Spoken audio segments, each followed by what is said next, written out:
Yeah? Yeah. Really? Okay. So welcome everyone to episode 3, season 1 of Living with Leukemia.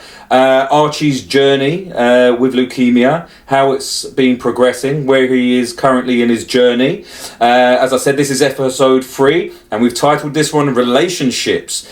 And this one, as you can see, we have a very special guest with us today. Look at that lovely smile on his face. We have Baz, Natalie's husband, Archie's dad, with us as well. Yeah, I don't know if it was like a round of applause or anything. There's been a massive build-up to this. Very lucky to get me on here. Yeah, exactly. We're honoured to have him. He's very nervous, everyone. So, please be patient with us all. And obviously we have the lovely Natalie with us as well today. To let us know. And we have actually got Archie here. He is here. He's not in here, but he is around. He's just playing with Josh at the moment inside. So we're very lucky to have him, and hopefully we might be able to get him out to just say a quick hello as well to everyone. So without further ado, peeps, we will carry on with the show. As I've said to you guys before as well, if you do have any questions in relation to the show, any questions in regards to obviously Archie's journey, any questions that you might have in regards to cancer treatment you're going through as well, again, we've got all the links in the description. We've got the transcript from the show as well, and we've got the links to various charities and also information services and areas which are helping Archie with his journey, like the Royal Marsden, Springfield Hospital, who have also, been given a shout out, and so obviously all the lovely people as well we'll give shout outs to. But like I say, if you want information on, on your journey, Archie's journey and so forth, please check us out on our YouTube, which is Living with Leukemia, or obviously on rss.com for a podcast, Apple Podcasts, YouTube Podcasts, and also Spotify. But we're also on all the major podcast stations, so just hashtag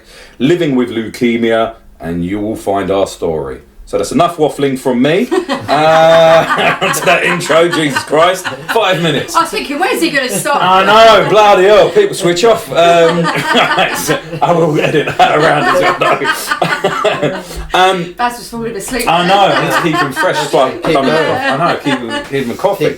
Keep going. So yes, Baz is a little bit nervous, so we're going to try and draw this information out of him. And we touched upon this stuff before as well when we were talking in regards to relationships. Natalie came with some very honest, raw information about how her and Baz were initially when they first heard the news. And it's fantastic having Baz here as well to hear it from his perspective. Exactly. Yeah. Dad's point of view. Yeah. We're gonna destroy those stigmas. About dudes don't cry. Yeah. We don't talk about our emotions. No. Yeah, we had mental health awareness day. Men do cry, and thank you. It is good. There you go. Emotions out, so. Thank you, Baz. It's not a sign of weakness, peeps. So, I don't know how far back you want us to go, but I would like to draw it back to, even before the diagnosis, personally. Yeah. Because there was some interesting lead up to obviously Archie's, unfortunate diagnosis and everything, bro. So we know we were around yours and stuff, and there was discussions about lumps being found and bruises and things. So from your perspective, bro, from a dad's point of view, and be honest, be raw, yeah? How was it for you? What was going on before you even knew he was diagnosed and stuff? What the hell was going through your mind? What was it? Well, he had sort of the lumps on his neck, which didn't sit right, but we obviously kept pushing for it. And then they were just saying, it's blah and blah, strap A, this and that. But I say as a man or as a dad, you don't worry until you actually get the evidence. So I kept it cool and was just not thinking of the worst and just thinking, right, it could be strap A, it could be whatever, but in my head it wasn't sitting right, but I didn't want to believe. Is that what just for you, or do you didn't want to worry Natalie or anyone else around you because of it? No, you know what I mean? Well, Natalie worries a lot, which is good, but I don't worry until I see the facts. Yeah. That's how I took it, and it didn't sit right, his lumps, but I just didn't read into it. You brushed it off. Yeah, I didn't read into it too much, and I thought I was going to go down, don't worry, give it time. And then after certain months and months kept going on, I thought, oh no, it's not right. And Yeah. then I was just listening to the doctors and just going with what they're saying, and then it just wasn't added up. But I don't think it actually sunk in with you until we were actually sat at Peru and they was actually saying, right, this is what we're looking at. Yeah. I'd mentioned cancer to Baz before, and he'd always point blank shut me down. It's not that you're looking way far too into it. I get that. You know? Only because he's healthy and he was doing everything, and he just would never think that it was it that. would be cancer. Yeah. No. Yeah. He'd never think it was. Do you reckon that was your own fear, if that makes sense? Like, It wasn't too much, but it was just they wasn't saying it was that, and that's why I thought, oh no, it can't be. It could just be thyroids or swollen. And But you see how you look at it from your perspective, where you say they wasn't saying that it was that. From a mum's point of view, you're going. I'm looking at it like, but they're not saying that it isn't cancer. Yeah. So you're looking at, well, they're not saying it is, but I'm like, but they're not saying it isn't. So there's two sides there, the way that you're kind of looking at it. It's the same. It's going to sound, tell me if I'm wrong, but it's like the glass is half empty, half full kind of thing. It's not saying either person's wrong or anything like that, but you're looking at it going, well... Worst case scenario. Yeah, because they haven't said it isn't this, then it could be that, and you're looking at it going, well, they haven't said it's that, so it might not be that. Yeah. Do you know what I mean? That's just the way I look at it. Yeah. But I think that's why we work so well as a it's couple. exactly, it works. Yeah. Yeah, the opposites and stuff like that. I don't panic until it's there. Real, yeah.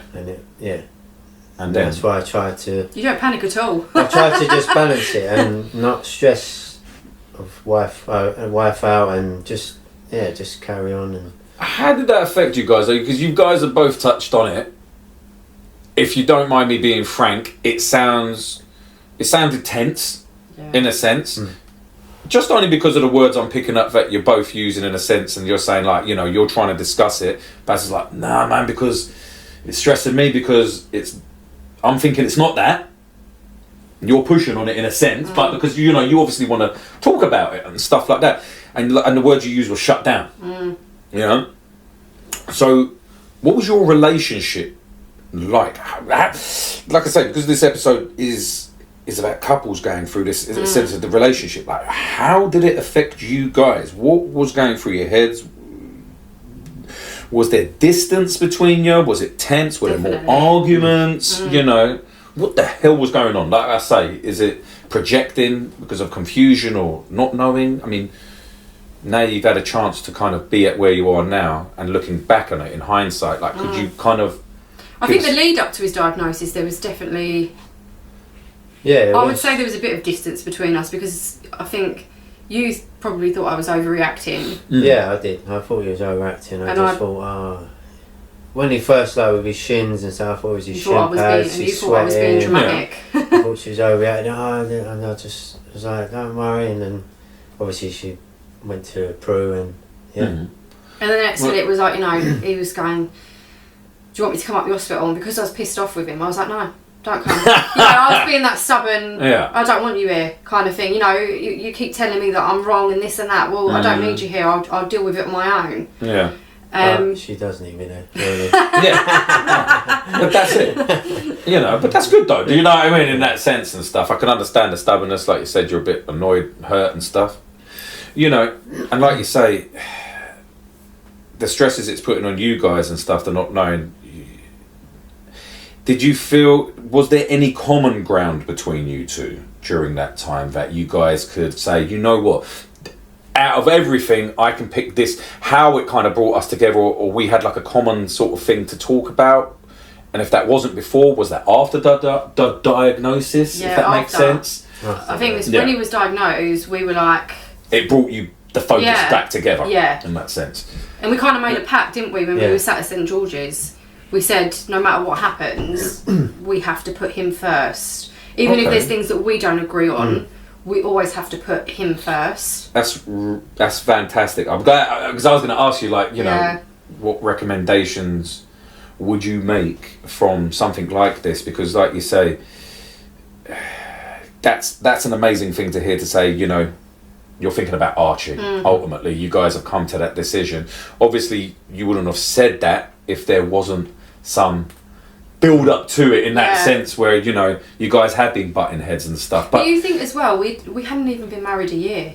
Well, yes, that's another thing. Sorry. You know, it does. Yeah, no, that's a very important fact. We were coming up to going on our 1 year wedding anniversary. We were going to Mexico in March, and he was diagnosed in February. Yeah, bloody hell, yeah. See, now you're saying that, the timelines as well. It's just kind of thrown everything up in the air. But how long have you two been together altogether now, then? Oh, a long It's been a while though, isn't it? 14 years. About 14 years and stuff like that. So like you say, there's been attempts, you've been brought and found that common ground. But is there anything, like I say, that you could look back on and go, you know what, I wish I did something differently? Probably push more. With the hospitals and stuff? Yeah, maybe just what wife obviously done was, is it this, is it that?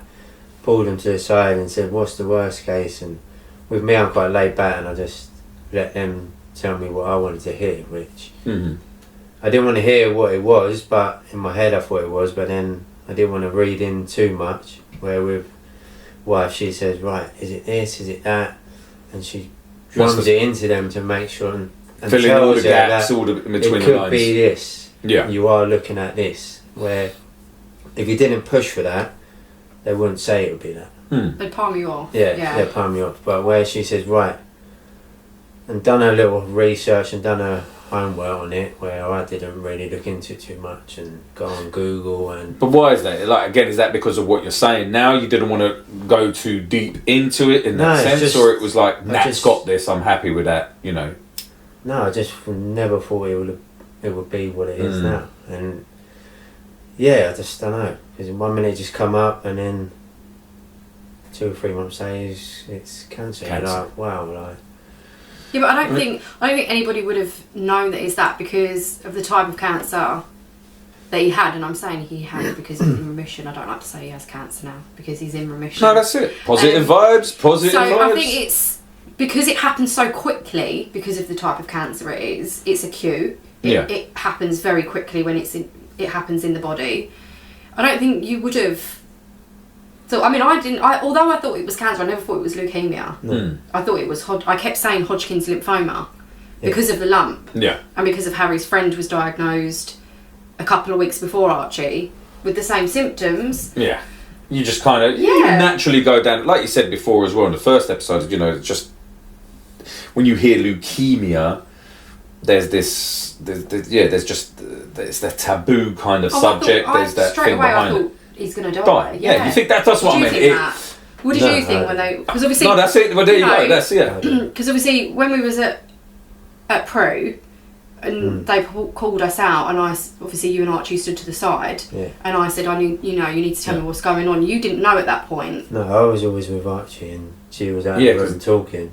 Yeah, and that so I was in like, what's going on, this and that, but I was just with Archie and keeping his mind occupied. Oh, what's going on? I was like, nothing, we're just getting tests, waiting for tests, everything's going to be alright. And then I still didn't know the outcome because obviously Natalie was upset and was calming down and stuff, and she didn't want to say it in front of Archie, so it was sort of a delay until I found out what it actually was. Maybe, I don't know, about 10 minutes before she found out, before Natalie got told. So yeah, I was just like, what's going on? And it was just so quick. Did you know, when I said the word leukemia, did you know that meant cancer? No.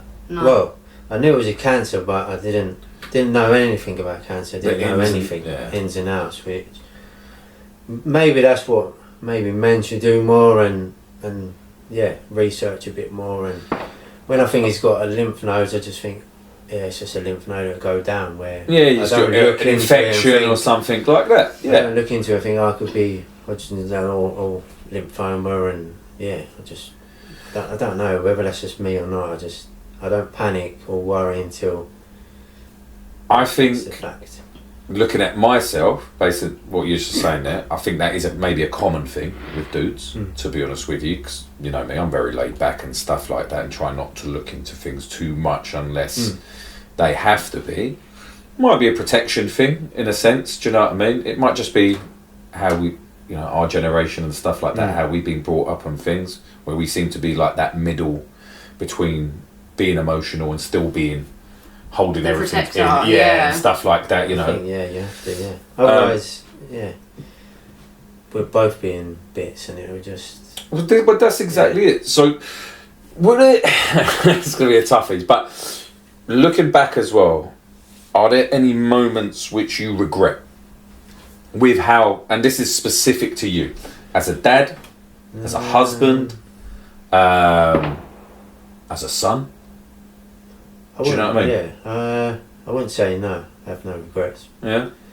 I think, it is what it is, and I wouldn't have. Yeah, I couldn't have. I could have pushed a little bit more, but obviously, wife done that already. So yeah. Do you wish you'd listened to me a bit more? Yeah, I do. Yeah, a little bit more, but sometimes. Not just the nagging wife. Sometimes. Nagging wife. I like to always be right. So. Yes. Okay, so look, there you go. See, we're breaking down. Yeah. There we go, we're breaking it down. What is it you say? Even when I'm wrong, I'm right. Yeah. Exactly, we're breaking it down. So yeah, I do like to be right about things, but in this one I wasn't. So yeah. Now, I'm going to pull you out and say, because, you know, I remember things as well, certain things. So, going back to certain stories and stuff, right? Sorry, guys. Yes. I ain't going to say who's told me, but there was some times, in the early stages and stuff like that, where Archie was having difficulty physically. Yeah. Football being for one and stuff like that. And hearing those things, you know, trying to kind of not brush it off as such, but being like, you know, he's tired or anything and his legs are hurting him and stuff. And then obviously we know the reason now for it and can totally understand why you would think that. Like I say, it's like, I don't know, I wouldn't say it's a dude thing, but it's I wouldn't say the word pushy is the right word for it, but it's, you know, that encouraging dad parent saying, come on, you can do it, you can do it. So that's what I mean when I was saying like about, not the regrets, it might be the wrong word as well, but looking back in hindsight and thinking, you know what, I wish... Is there guilt? Yeah, there's their guilt there. That's what I mean. Yeah, is there guilt in points? Thinking I should have done this and I shouldn't have done that. Why was I so hard then? What the fuck? You know. I'd say there was a little bit of guilt, yeah, because I did push. Oh, you're being a fairy. Get on with it.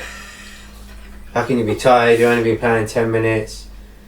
I'm football minded and love football. And I thought, yeah, you're not tired. There's nothing wrong. You know, you're fit as anything. We won't tell you just support speech. You're just acting up. Just acting up. And we won't talk about that. No, we're not talking. Yeah, we don't talk about it. We'll be all night every day. Sorry. But yeah, it's just that's the only thing I was played on me. Do you think he was too harsh on him? Looking back at it now, do you think he was too harsh?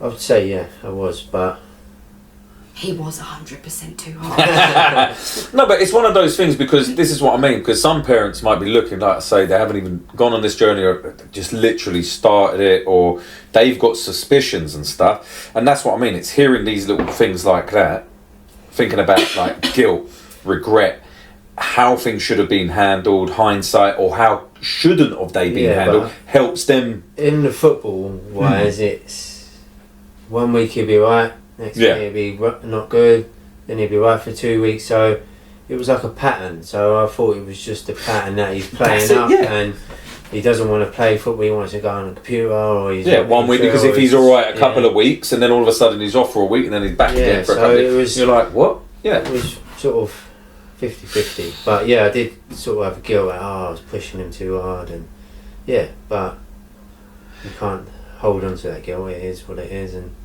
if I could change it, I would have sort of opened my eyes a bit wider and thought.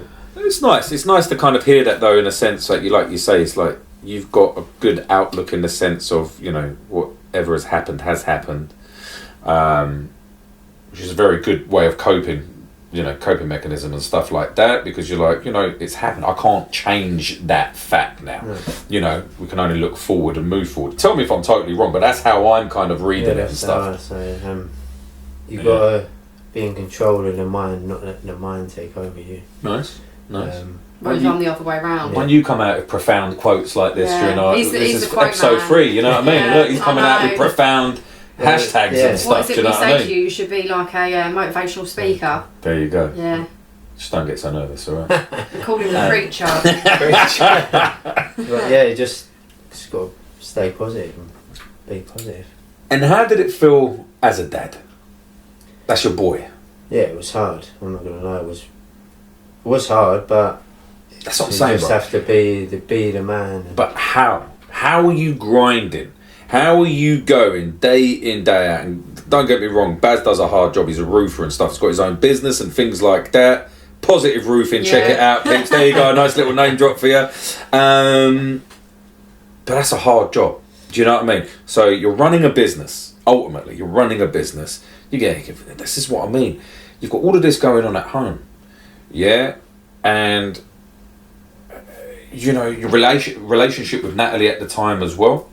You know, your house situation of where your accommodation in that sense as well. Do you know what I mean? Yeah. It's not easy. There's a lot of pressures on you guys as a couple and as a family. It's immense. But as an individual, do you know what I mean? How do you cope with that? How do you cope with that? Do you just put it to the back of your mind, like you said, do the typical dude thing, shove it down and just crack on because the bigger picture is this, or what? Was there like a secret to it? No, it's just well, sounds silly, but yeah, you just talk to yourself and No, that's just it. answer your own questions and then just get on with the day and yeah. Just say, It's nuts though, because he did 14 days straight at St George's without leaving the hospital, other than going to the shop. And it's like, how do you mentally do that? Yeah, because Natalie said that as well. She fucking hated the hospital. You can swear if. I know, I was thinking, wait, I've got a mature warning on here. I've been swearing all the time. Yeah, you have to be mentally, you know, strong to be able to cope with that. Yeah, it's just you do, but you don't. It's just you've got to talk to people and you've got to have a lot of support. But the thing is, you weren't talking to anyone because when I left that hospital, you were ultimately alone. Yeah, I'm not going to lie. That is the hardest because when he's on the bed and he's on oxygen and that's what I mean. You just can't see, all you hear. It's you and your thoughts. And it's just you just I don't know. It was like a dream, and it just went so quick, and then it just didn't feel so real. You just brought up oxygen then, just to make everyone laugh. Do you remember that time my mum come over and we'd popped out to get coffee, and she said, we were struggling with his breathing, and she'd put the oxygen mask on him, and we'd come in and it wasn't even attached to the oxygen. So have a mask. Weren't breathing. Just have a mask. There you go, What mate. are you doing, mum? Just have a mask and it's all steaming. There's no up. oxygen and he was like struggling Just to like breathe. that. It's like all the carbon dioxide. It's like, I'm dying. You're making me worse, He Nanny. lifted up the thing. It's like it's not even connected, Michelle. I love it. We couldn't leave them in hospital, could we? So I mean, but yeah, it's just I asked myself, how do I get through the days? How do I get on with it? But you are strong though. But it's your son and it's your child, and you have to do it.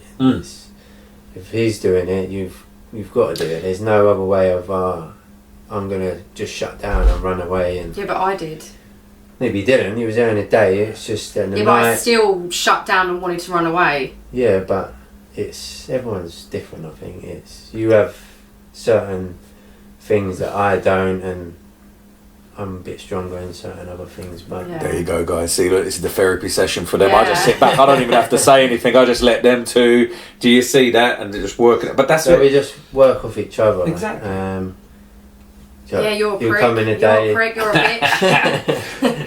I might- Go and get a coffee. Go and take 5 minutes. I don't think we never argued. We had a little debate. So, you need to have fresh air. No, I don't need to have fresh air. I'm alright here, and just little things like that. But how was that though? Because I'm not gonna lie. Yeah. Like I say, I would just put myself in that. I'm thinking I'd be tense as fuck. I'd be arguing. I'd be like, "What do you mean? Fucking get some fresh air. I fucking want to be here." What do you mean I need a coffee? Yeah. What am I falling? You know, and I could just imagine constant tension.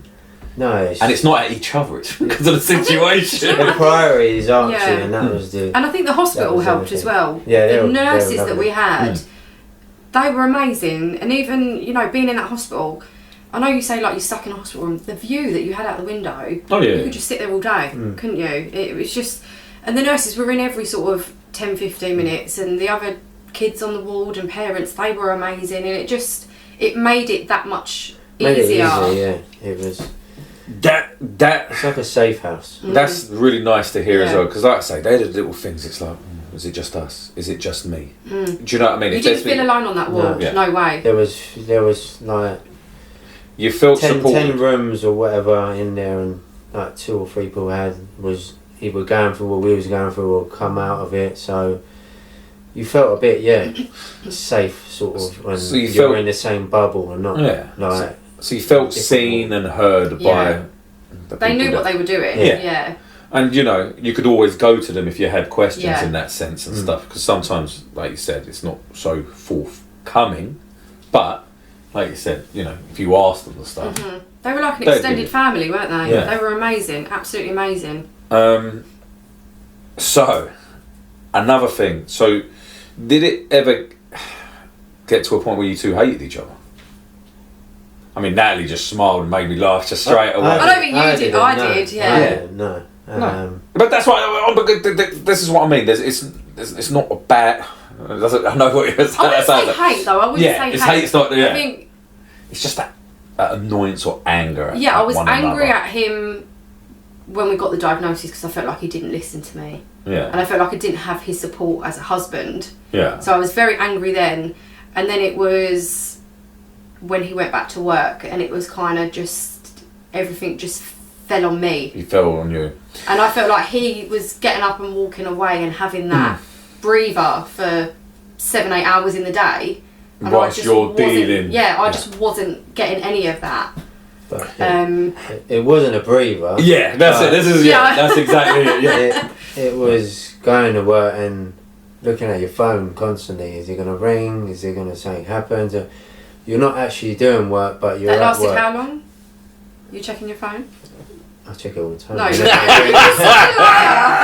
but it was just... Recently he goes, I'll ring you at lunch. Yeah. No, 3-4 o'clock, still haven't had a phone call from him. She's alright. She's alright, yeah. But I could imagine that though, like you say, because you're there, you're away. Did you feel... Because it's your business. Your business is at the end of the day. So you're obviously responsible to that.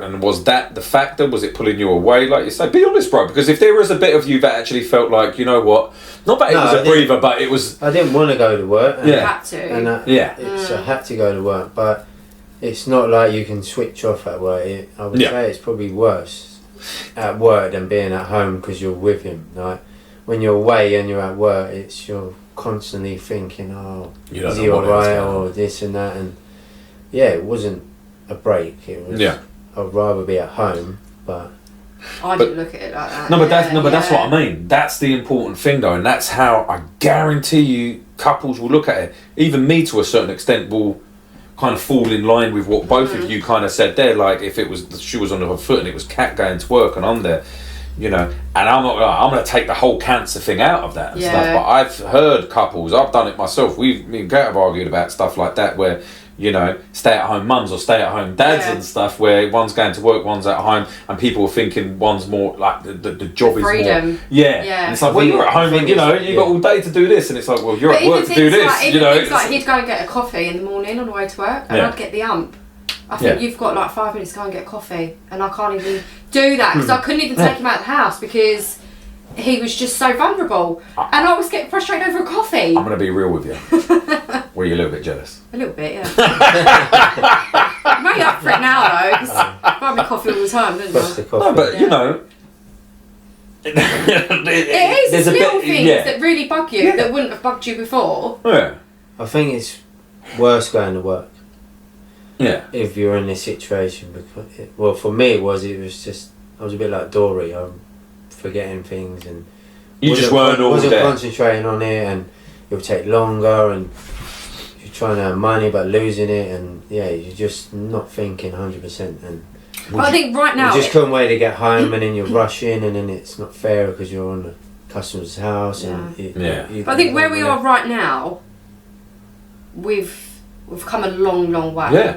When you look back at the last 8 months, how it started off to where we are now, because you guys haven't seen me, like 8 months ago I had a full set of hair. He had an afro. No. He did. He had long hair. He did. 8 months later, we'll make them believe, Baz. Don't you worry. We'll make them believe. Even with the business and everything, like it's really settled down now. You're so busy. That's good. It's like, it's not like you guys separated as such, but whilst it was going on, we're on separate paths. Separate paths. Not apart, but you're on separate paths because you've got your own opinion on the matter. And then obviously diagnosis, and then it's just gone like that. So it's just locked you together and gone, right, this is our focus, this is what needs to happen. Because like you say as well, you guys must have felt lost before the diagnosis, and that vulnerability in both of you, ultimately, not knowing the way you deal with it, is why sometimes I feel people project stuff out, anger, get upset at each other, tensions and things like that. We'd have conversations in the car where I'd just cry, and he'd be like, "Why are you crying?" And I'm like, "Because what if he dies?" And he'd be like, "He's not going to die, you're being stupid," but I needed You're looking to get for it reassurance. out. Yeah, and he wasn't giving it to me. And it's hard because this is what I mean.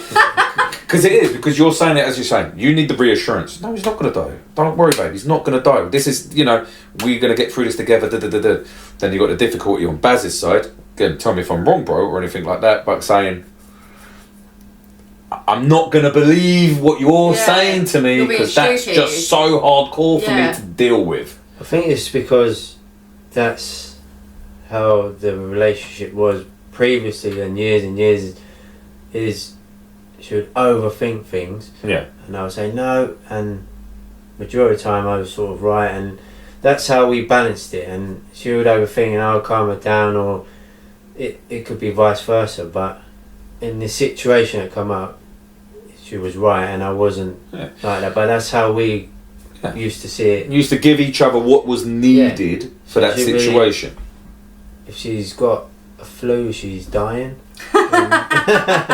I'll be like, no, you just got a flu. Just honey, lemon. Got man flu. You got that? Yeah, man flu. No, when I get the flu, I'm bad.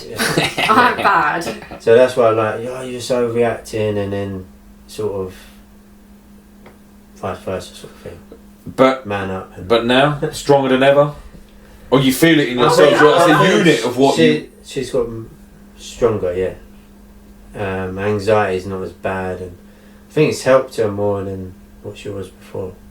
Well, it can't get any worse than what it is, can it? But what do you reckon about him then? Like he said about you. Still like, do you no. I didn't want to say that. No, but do you feel he's opened up more? No. Okay. No, I think he still struggles there. Yeah. Definitely still struggles. I've never met anyone as strong as him. Yeah. And I didn't see that before, whereas I do now. Like, he is mentally so strong. Yeah. But I feel like he still struggles with the being emotional open side. Yeah, definitely. But like that's a lovely thing to say though. Like you said, is you never had the opportunity to see how strong he was. No. And how did that make you feel to see how strong he was? I was jealous. I'm shut up. No, not just jealous. But I was proud. Yeah, that's what I was proud. I was looking for some positivity. I was jealous that I weren't as strong as him. Yeah. No, of course I was proud because, yeah, it's my husband. Yeah, that's really nice. Yeah. That's lovely. Do you hear that? Yeah. But I just feel like with Baz, he's the, funny guy, likes to laugh things off and make a joke out of things, whereas sometimes he's got to take a step back and think, do you know what, this is the time I need to be serious. Oh, it's definitely a defence mechanism kind of thing to deal with the situation. Enough, yeah. And then I feel like I'm fighting with him to get that serious side because I just need that support. That makes sense, I hear that. And I'm not getting it. I do sometimes, but it's because I always say I'm old enough to know better, but young enough to still do it. And that's the way I live. It's second quote of the day, Pete. Maybe 8 months ago, you but could stick with that. Now I've got a bit more. Sometimes I do joke around and I'm a big kid, but deep down when it comes to push to shove, a dad. Yeah. You know, we've had chats before, you know, and we've opened up to one another and stuff like that, you know. So I know you can, in that sense, us stuff. I just always see it as a situation, you know, with who it is, the situation it is as well, specifically. Because you guys can kind of sound off on each other, or you can do the sounding off as such and talk about all the, because you think about the ins and outs and everything. And that's, like you say, they're your jobs, if that makes sense in your relationship. It's like, and once you're content and you understand and you know that in a relationship, your place within it, it makes life a lot easier in that sense. Like, you still want a bit more openness from him. And I'm 100%. sure, and I'm sure there'll be situations where you will draw that out of him and stuff, you know. And similarly for you, you know, he's not going to, you know, obviously to stop overreacting. Yeah, you know what I mean. But again, I get that. I get how difficult each one is. I just don't want to put more stress on a situation which is stressful. Yeah. So, but I think as well, it makes sense. Do you agree with me that the affection between us and probably a lot of couples going through this has kind of been like non-existent? That was going to be my next raw question as such, is the affection, intimacy. It's gone. Side as well. But it's because you've got so much else going on that by the time you're in bed or you're having dinner, you just completely conked out. Yeah, you know, don't feel awkward now. That's like, raw. He's gone into intimacy. Like, recently we've had a little cuddle and things like that. Yeah, which is, I mean, don't go into raw deals. But that's what I mean. I mean, you know, you guys are going through this for 8 months. Yeah. You're knackered. He's 14 days in, you know, the hospital. You're doing X amount of days here. There's not a lot of time for you two. Nothing. No. Just, it's just constantly, is he going to be right? Can't leave him. And when he goes to bed, it's just, it's do you not find you get so used to not cuddling? You kind of get so used to not doing it, it becomes your new normal. So that's what I was going to ask. So you've had a period where you guys were obviously so busy and stuff, and you know, I'm a very handsy person, so like I'll cuddle, hold hands, put my arm around, stuff like that. And you know, Kat will notice that if I'm not so much, or if I'm a bit distant, not so smiley, laughy, jokey, all of that jazz. So that's what I mean. So you guys, so how'd you break that cycle? Did you guys notice it to break it, or did it just naturally happen after a couple of drinks? Like, do you know? Was it me moaning at you again? Yeah. You don't touch me. You don't hug me. It did go a bit sour. I think it was a bit both of us, really, wasn't it? Was it the effort? That's what it was. It was just reminding yourselves to make the effort, or it didn't have the time. Everything else took over. It felt like you were all like, it was like autopilot, wasn't it? Like you just. Every day you had a task. It was like you had a task just to get through that day. And anything else outside of that didn't matter. Kind of thing. Even when you go to sleep at night, when you wake up in the morning, it's like, I've only been asleep 2 hours, but you actually had 8 hours. Everything just seems to be going quick. It's gone so quick. I still can't believe it now. It's gone so quick. But that's the crazy thing about it, and it's an important thing for people at home who are hearing this and stuff. Is like you say, is if something goes on for too long. Do you see what I mean? Yeah. You lose that connection as such, and you know, like you say, your new focus is obviously Archie's situation, and that's, you know, everything's getting focused on that. Like you say, it's in remission. It comes to an end and stuff, and ultimately what's left over is you two and the trauma that comes with it. So this is what I mean. So I can imagine, I haven't looked into this, but I'll put some stats out. I can imagine it can be very difficult for couples to even stay together during the period or even after it as well. I might be totally wrong, but I can imagine why it could put a strain from listening to you two and stuff, because like you say, when that intimacy is gone and that affection, it can be difficult. It makes you feel even more alone. You're there, but you're alone because you're dealing with the situation how you two would normally deal with it. Baz internally, you externally. Yeah, and that's what I'm saying. And if you don't feel like you're connecting or on the same page, I can imagine, like I say, the struggle. So like, just have a little think. Is there anything that you guys would recommend or think, you know what, we done this, and for us, we were lucky, and you know, we just naturally kind of fell back into our old routines, our nice, you know, with the intimacy and affection. Or was it like, you know what, I wish we made a note of it. I wish we said something sooner to each other to say, you know what, it's now time for us as well to just have something like an hour a night for us. I think we knew, like, didn't we? Yeah, we knew we need to. For me, I was very much like, right, we need to go and have a date. Do something. Yeah, that's exactly it. Yeah, you still had that guilt because you were like, I didn't want to leave Archie. I don't want to leave him. It's not fair that we're going out doing this and he's stuck at home. But then when we do go out, and he's like, oh, we have to get back. Then you feel guilty for leaving. I felt how she felt before we went out, and then when we was out, I was more comfortable, and she was the opposite. Like, oh, let's get back now. We've been out an hour or an hour and a half, and. But I think recently, like even planning the charity football match, I think we smashed that. We pulled that off. We worked together. And I'll put a link, I'll upload that to channels and stuff, and I'll put the links to that in this charity football match for Archie, which was amazing. Yes. Baz, Natalie, organised, and an absolute blinder, to be honest with you. Ultimately, over everything, I think we can both agree we are best friends. Yeah. Like, above everything, I think you have to be best friends before, you know, being a husband and wife, you have to like each other. Yeah, get on, ultimately. I think, it is hard, but if you've got your best friend or someone's with you, you'll get through it. It's the most emotional I've seen you ever, Baz. Amazing. Rocked me, almost brought a tear to my eyes.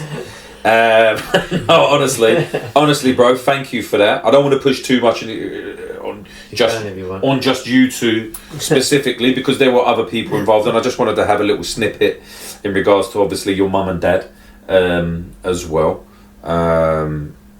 because there's other people involved.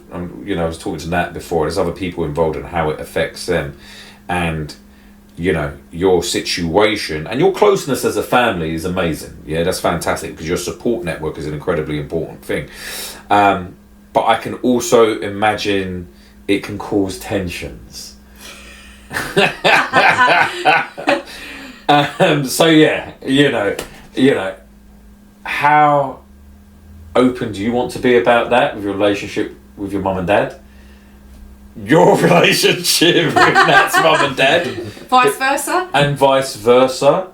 You know, your parents are external to this, if that makes sense. But your parents are incredibly involved. Yeah. And stuff like that. I wouldn't say incredibly involved. They are there a lot of the time. Yeah. That's a better. A lot of the time. I think with my dad, I don't know if you agree on me, he's very, very laid back.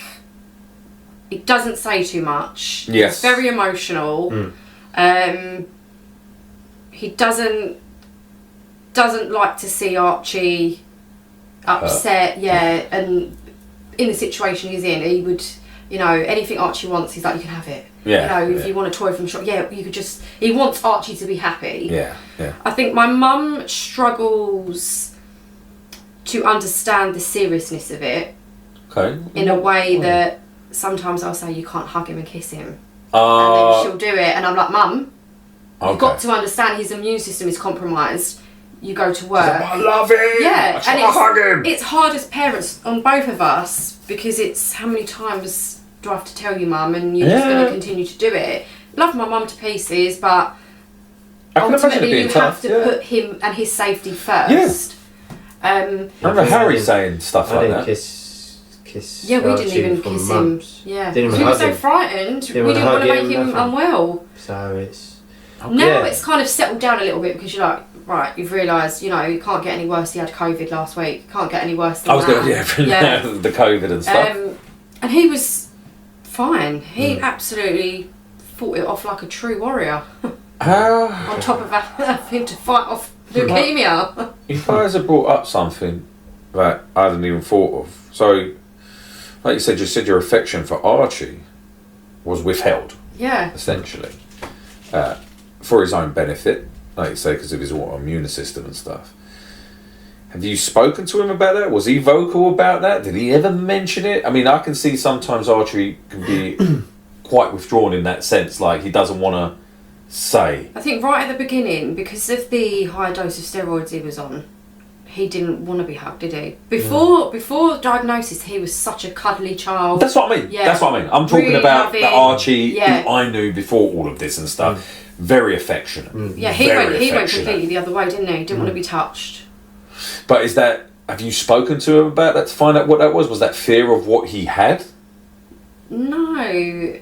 Or am I going to give it to someone? No, nothing like that. Do you see what I mean though? Yeah. Because it'd be hard to think how a kid is thinking about this. Because like you said... he thought that he got leukemia from falling upstairs at school. That's what he thought. Really? And I try and have to say, because he even mentioned it the other day. And I said to him, you didn't get it from falling up the stairs. I didn't want him to be frightened of falling over because he thinks it's going to come back. Or but maybe he's trying to find the reason. Yeah, I have sat down and do you know that? Sorry, you tell me to shut up, but when you said that, he's trying to understand why this happened to him. Yeah. We did tell him, but that was very early stages, so he probably would have forgotten now. But talking to the Archie back in February and then talking to Archie now, the maturity in him is such a big difference. It's crazy. Yeah, he's matured. It's mad. He's matured too quick for his age or as a child. And you imagine, he's not fair, but he's had to deal with a lot of. And as you can see, he's very withdrawn. From children his own age. It takes him a lot longer to warm up. Like I saw it the other week, like I say, even at the football and stuff. I remember talking to him about the penalty and things and saying to him, look, getting your dad's shoulders and just trying to find little ways to kind of get him engaged and stuff like that, because you could see normally if that before this he would have gone I would have smashed that ball and he would have gone and taken that penalty, but it seems like he's lost his confidence, I think. Are you guys thinking, or have anyone ever recommended you for counselling or something like that in regards to Archie to bring out that? It was pretty good, and there's all help that you need, but sometimes you have to push for it. Yeah. And then sometimes they'll ring you when you've got so much on, and then you just can't take the phone call. Yeah. So have you done anything like that with Archie for his confidence or anything like that? Not at the moment. I think once he's in maintenance, I think we're gonna then have a conversation with him, because he wasn't ready a little while ago when we spoke to him. He didn't want to do it. Yeah. And I think ultimately at the end of treatment, there's going to be a lot of questions that he's going to want to ask, because he's going to be a little bit older, probably understand a lot more. I think there will be a lot of trauma from him and us that we're going to need to sort of kind of break that kind of. Where do you go from there? Yeah. Once treatment stops, where do you go? You think he's starting maintenance tomorrow? Your life stopped for a year essentially. Yeah. Just 1 year, just gone, bang, just like that, and fingers crossed. Doesn't come back, none of that, all of the rest of that bullshit and stuff. But it could, and these are those things, do you know what I mean? Like you say, preparing him, bolstering his confidence to. And I just don't know. This is why I'm asking, because I don't know how you guys plan that, think of that. What are you guys thinking? Is it like, have you even thought about it? Is it like, what, we haven't even fucking thought that far ahead? I won't allow myself to think that's it, exactly. I won't. Because and even when he sort of says, well, what if it comes up, I'm like, no, you don't think like that. Yeah. Because it's not going to happen. It's not coming back. So you're doing a Baz? Yeah. Like it. There you go. You like that one. There you go, bruv. Just for you. Yeah, but that's good. Because I think there's been so much trauma already, I don't think I could take any more. Yeah. I think it's the last 8 months, do you not think have been so intense and, so much thrown at all of us. It's like, how are we even still standing now? That's what I mean. It's amazing in a way to show people how resilient people are, especially children. Jesus Christ. Yeah, Archie, his age, resilient. It's amazing. I mean, the last cycle we went through, we was expecting him to be completely wiped out. Mouth ulcers, everything. The kid didn't have nothing. Yeah. You know, he was tired. He had a bit of mucositis or heartburn here. Other than that, he smashed it. Yeah. And to be so ill as well. Yeah. Exactly. To go through that. That's what I mean. It's a testament. It's real strength and stuff like that. We get ill, we're like, we have to get up. Yeah. Because he's doing what he's doing and getting up, and you think, we've got a cold. Like, I'll give you a shout out, bros. You said a very motivational, beautiful, lovely, tear-jerking, mate, thing at the football when you were talking to everyone just before we started the game, and you were saying, look, you know, and at half time again, you know, saying like, if you're feeling tired, if you're feeling demotivated, if you're feeling shattered, if things hurt, think about Archie. Think about what he's gone through, you know, and it just brings you back to reality. Do you know what I mean? To think about those things like that, bro. Because, and like I said, it was honestly, when I heard that, I was like, he's fucking right. He's 100% right. Like, when you think, that's how you get, that's when you think of things like that. Myself and what he's going, anything I do is as an animal to compare to him and what he does, and same as when we done the 3 Peaks challenge, and we went with a few people, and it was like, I can't believe it. And you smashed it. I heard again. Look, I'm again. not saying the two guys, you know, well, wife came and tried, which is no one would even want to get out on the plane and go all the way over to Scotland to even try attempts going up a mountain, which years ago she wouldn't do it. I mean, that's true. Like, that isn't a Natalie thing normally. No. Like, climb a mountain. For its determination, actually, I'm coming, I'm going to try it. He even thought I was going to drop out before. He was like, you know, but that's... I was hyped for it. I was hyped for it. I wanted to do it, but I just physically couldn't. No, it's nuts. It's a massive endeavour. Like, you can do it not on a challenge, but the challenge was tough. But we went with 2 other guys, John and Ashley, and they were struggling, and then all I could hear was, Archie, we're doing it for Archie, and it pushed them to get on it. Mind over matter. You literally ran up and down 3 mountains. Yeah. You ran. I was just thinking, I'm doing this for Archie. And 23 hours he ran up and down. Yeah. That's it. 3 Peaks. Yeah. There's no videos or nothing like that of that, is there? There is on Instagram. There's a few videos saved in my highlights.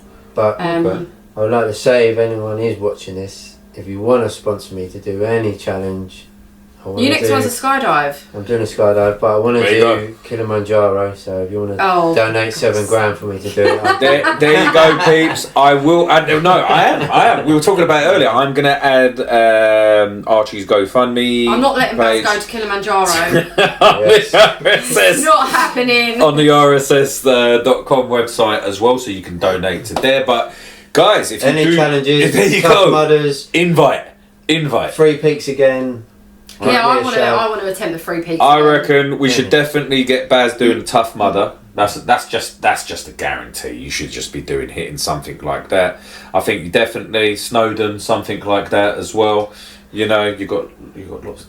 You know, Yorkshire 3 Peaks. Yeah, exactly. So there's plenty out there. So if you can think of anything weird and wonderful, Baz in a bath full of beans for 24 hours, crack on. The dude will do anything. You can hear he will do anything for money to support Archie and leukemia research, and that's what it's about. His head. He will again, again. You know what I mean? But you know that's what it's all about. At the end of the day, it's all for good cause. Exactly. All for charities and that football match was such a motivational, inspirational thing. It was fantastic to see so many people come out as well. You guys organised that to get people from. What was it like? From 15 years up to about 55, 60? Yeah. How was your dad, 55, man? yeah. How was your dad? I was like, how was your dad? Yeah. So, you know, you had all these ages, all these, you know, backgrounds, cultures, races, this, that, and the other. Everything was forgotten, and it's just about Archie. And it's just about why we were there. And that was fantastic. Other cancer families there. Oncology families that we met in. St George's, wasn't it? It's that network. Come from Brighton all the way down. And it's inspiring though. It's inspiring for them if they haven't had anyone do that, like, you know, anything like that for them and stuff like that. I mean, Ice Cream Lady donated all the money. It's There was one thing I wanted to ask you guys, because I've asked Nat. I've asked Harry and I've asked Liv. But I'll ask you, as the dad of the family, essentially, how was it with the kids? There's a look on your face. They were just how they were before and now, and I was still the same with them, but I didn't really have any like one-to-ones and how are you and stuff like that, and I didn't want to put more angst, emotion and on them and get deep in it, but I should have, but it's just, Do you feel that? Do you feel you should have? Should have given more time and supported them a bit more, but I just didn't want to put extra pressure on and make them get more upset about something that they don't want to think of, and they're blocking it out, but they are kids, so I totally understand that. I don't know how. Do you want to talk about your family support from your side, or do you not want to go into that? Because that was the only other sort of area we haven't discussed is your family, bros. And what you feel they needed, what they gave, what they didn't, or what family shared. It's just how my family's brought up. It's you just talk when you talk, and you see each other when you see each other. There's none of the deepness. There's none of the deepness, and I think some of it is when I speak to my mum and stepdad and all them, it's like we can't see Archie how he is, sort of thing, because it's emotional, it upsets him, and I think to myself, we have to look at it every day, so you just have to get on with it. You have to step up. So did you feel like that? Yeah, the more they're not you can't comprehend that somebody could say that in the situation that we're in. It's sorry to cut it, but I can understand it. Yeah. I can understand it from a grandparent's point of view. Like, my God, I ain't gonna lie to you. If that was my dad, I reckon he'd have a heart attack or something like that. It would kill him. Like, it would kill him because he just wouldn't be able to. He sees things that happen over in Syria and Gaza and stuff like that. That breaks him because it's kids. It's just kids.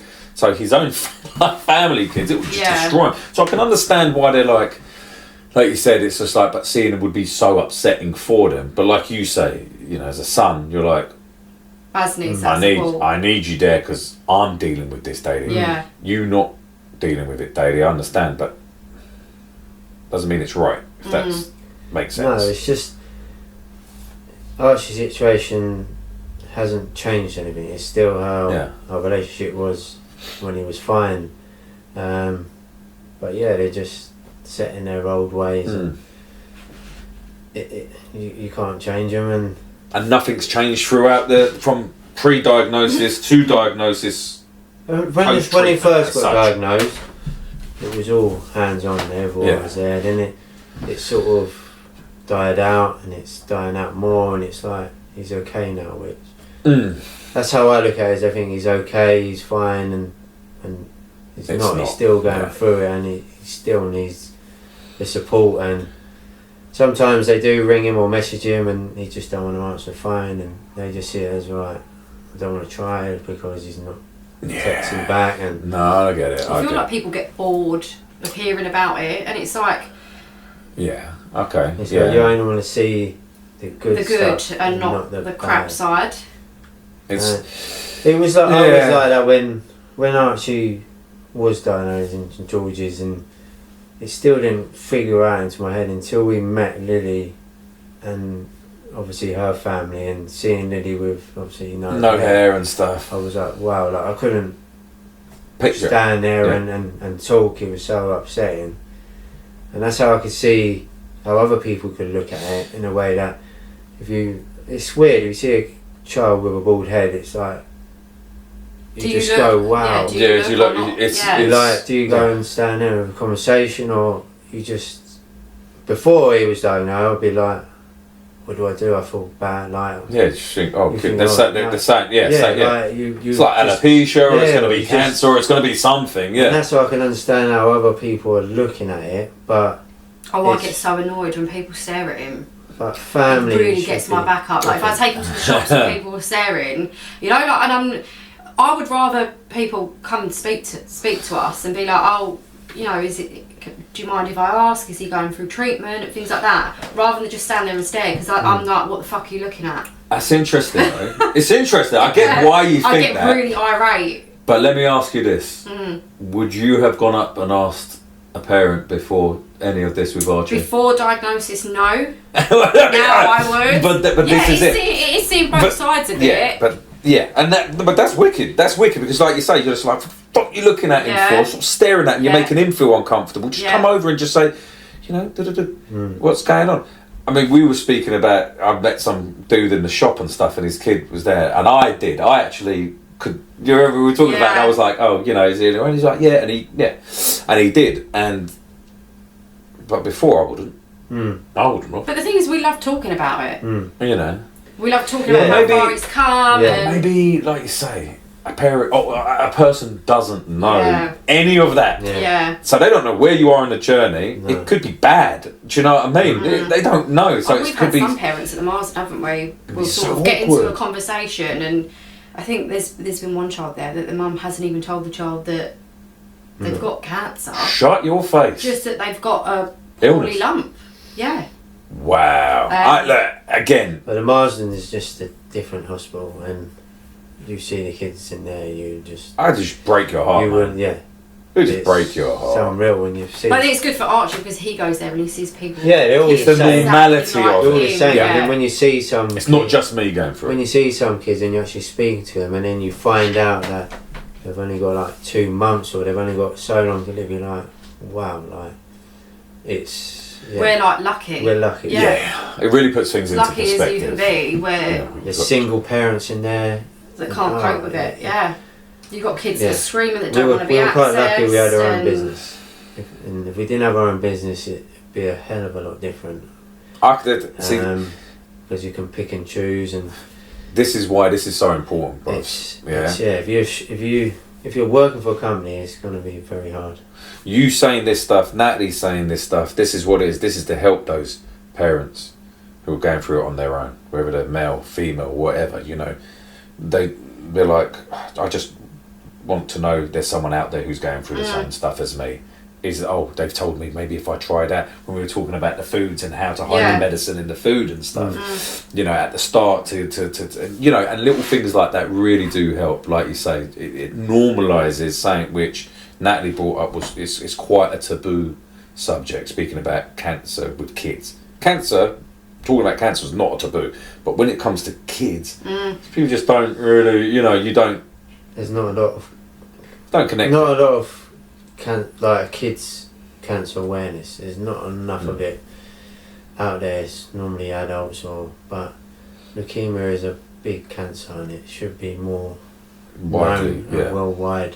Not just breast cancer, not just brain tumours. It's leukemia. Brain tumours is very low. That needs a lot more awareness. Leukemia should be up there in the Pride of Britons, and it should be more advertised. I blasted out loads of stuff on the last YouTube video. I don't know if you saw it, with like all the stats. I said I'll find out the stats, and I was amazed. I was amazed when you actually go down that rabbit hole and you start looking, and you're like, oh my god! I couldn't believe, like I say, like how common leukemia is. It's common as muck. It was crazy. I was like, what? And it's, you know, like you say, it's the highest cancer in children. But the stats, stuff, you know, the stats every year of kids getting diagnosed, you wouldn't believe it. It was. I think it was 400 or 500. I mean, this is why I'm not going to lie. I don't 100% know what causes things and stuff, all of that jazz. But this is why, like, even say with the kids and stuff like that, I'm just trying to keep them active, eating as healthy as possible and stuff like that. Because even I'm like you say, you notice like how things are increasing. No matter what you do, you can be the healthiest person on the planet and still get it. You just gotta, honestly. This is it. But you've got to do what you've got to do to kind of make yourself feel better. And that's how I see it. I'm like, oh god, because you know anything could still happen, but at least I feel like I've done my best in a sense. They don't know completely. There's no evidence to support it, but from doctors we've spoken to, it is down to a virus which mutates kicks off something in the mutates the genes and stuff. and it goes nuts. It's like some crazy trauma or something it causes to the system, and it mutates the gene. And you can be the healthiest person in the world, get this. I mean, look at that footballer that got leukemia. Petrov. Slaven Petrov for Aston Villa. Exactly the same as Archie. Right. And he was how old? 39, I think. 29? 39. 39, is he that old? Well, he was around 30 years when he got it. That's mad. That's what I mean. Played football his life, Aston Villa. And so, if I had to ask you, give me a top 5. I put you on the spot. You can both do it. I won't just put it on you, Baz. I'm not that evil. If you had to pick up a top 5 as a couple, as a dude, or things that... Actually, I will put it on you. Actually, the only reason why is, what would you recommend 5 top things for a dude to do in this period? As a husband, a father, a friend, a brother, whatever. But things that you would say as a dude to do. One, you've already kind of mentioned. You can say it again, which is talk more. Yeah. Obviously. Like you talk said. more, yeah. And that's a lot of things men don't do is open up and talk. And I know there's a lot of mental health now, and a lot of men are doing it. And it is alright to cry and don't think, I'm a man, I don't cry. No, the best thing is to cry because you're letting it out. So yeah, cry would be one of them. Show emotion. Talk. Talk more, yes, another one. I don't really know. Believe in your wife.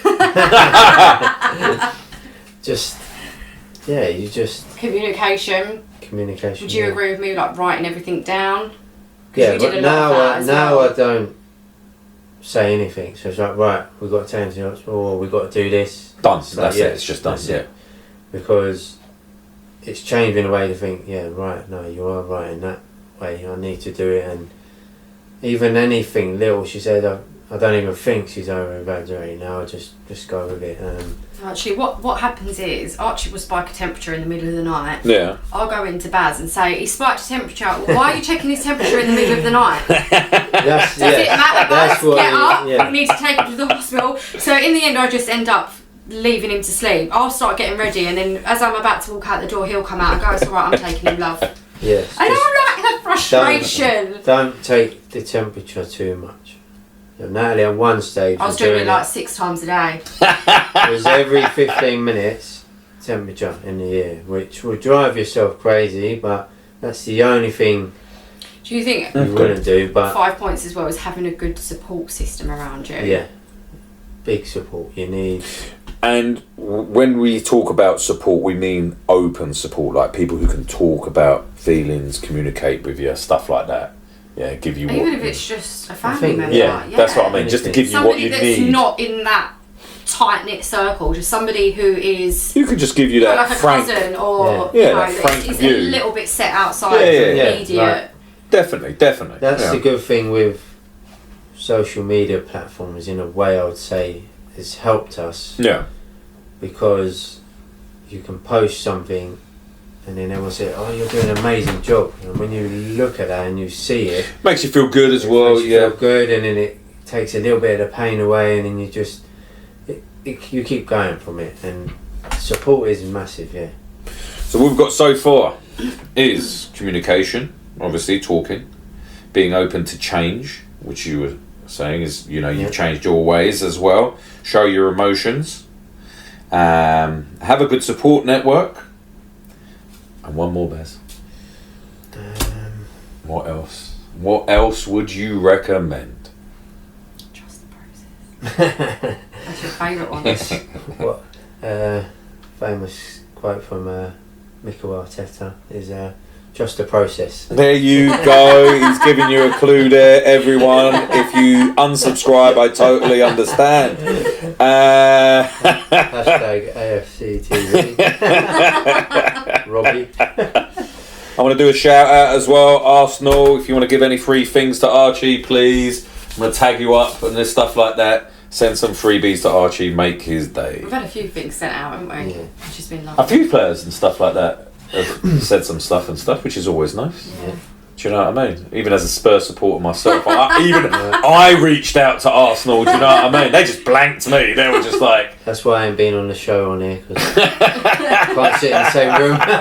You had to build it up.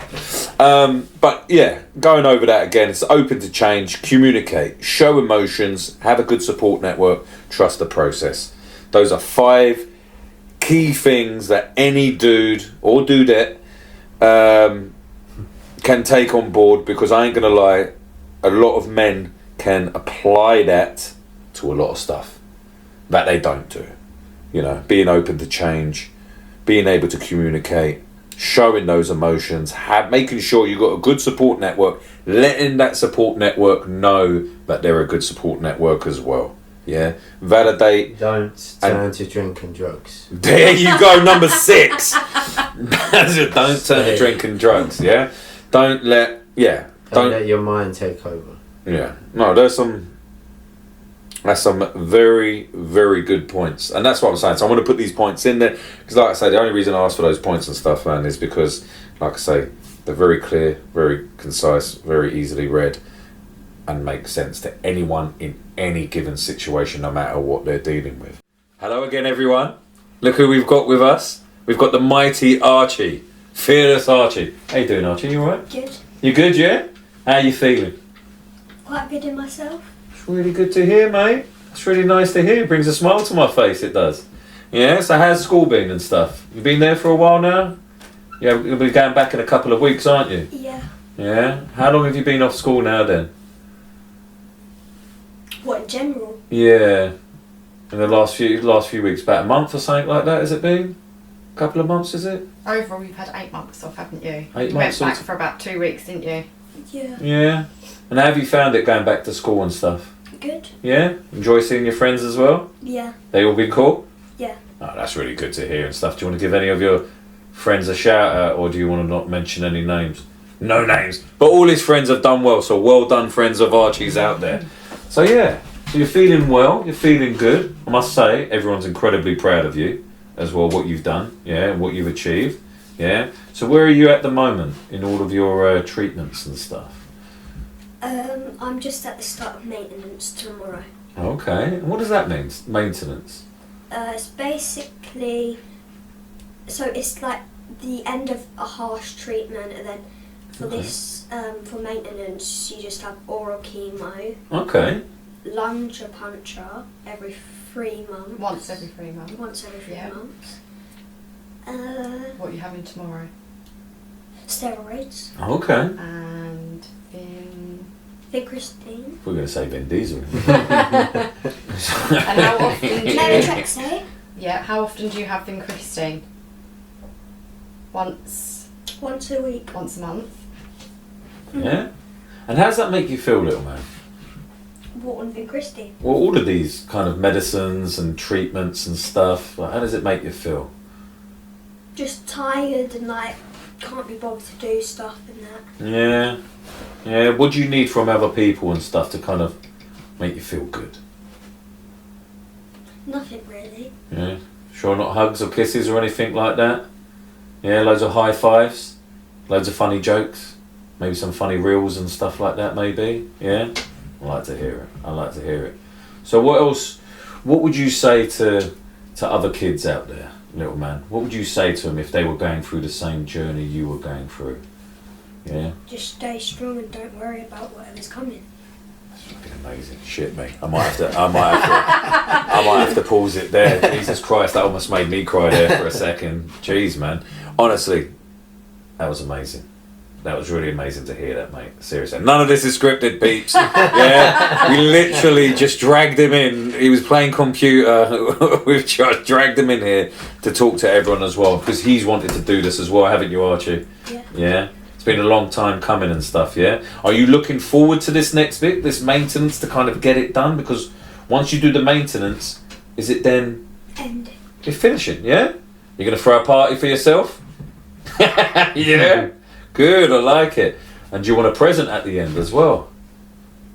Don't mind. He's not going to say no. That's really good though. So you're looking forward to it though once it's all finished, yeah? Yeah. And how long is that going to take? 2.5 years. 2.5 years altogether, yeah? But once you do this maintenance and stuff, so you just got to do this sort of, these different treatments now over the 2.5 years for the maintenance and things, yeah? Okay. Can you remember the date that you finished? The 27th of April, 2026. Yep. It'll be a wild party, mate. It'll be a massive party. I've probably gone fully grey. Your dad would have grown his hair back by then as well. It'd be amazing, bros, you know? Get my toupee out. What's been the worst bit, would you say? Mostly the first cycle and Yeah. the fourth cycle, or was it the third? I don't know.